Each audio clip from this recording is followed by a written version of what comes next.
The situation at South African Airways remains tense following the late payment of November's salaries. The presidency has also decided to change the approach and seek the business rescue option to save the airline from collapse. ANGELO COPPOLA has the latest. NUMSA and the SA Cabin Crew Association have been blamed for current reputational damage and loss of business at the national flag carrier. And then early on Thursday morning, Public Enterprises Minister Pravin Gordhan announced the business rescue option.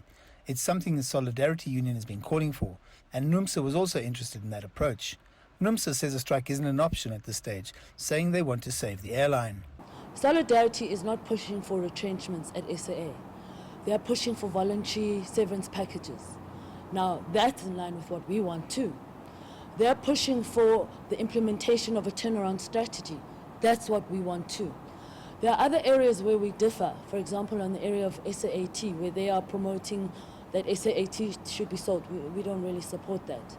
But the bottom line is, overall, there does seem to be some alignment. There have been several strategies and plans unveiled and sometimes acted on, but none have been successful or been given enough time to make a difference. Business rescue is the final option.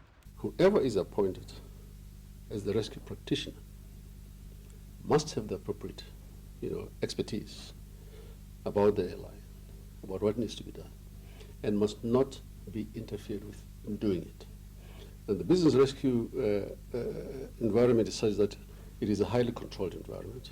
It has specific outputs over specific time frames, and therefore there's certainty there. That's why now you have the lenders coming in and say, look, we can extend our monies now. It's going to be bad for SAA, but it's good for the country, it's good for the taxpayer.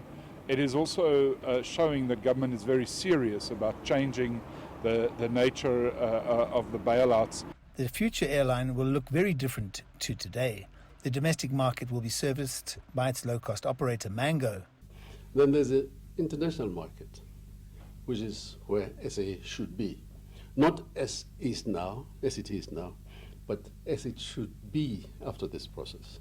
It's make or break right now for South African Airways and for the government in terms of what they're going to do with the state-owned entity and whether it's going to continue in its present form or not.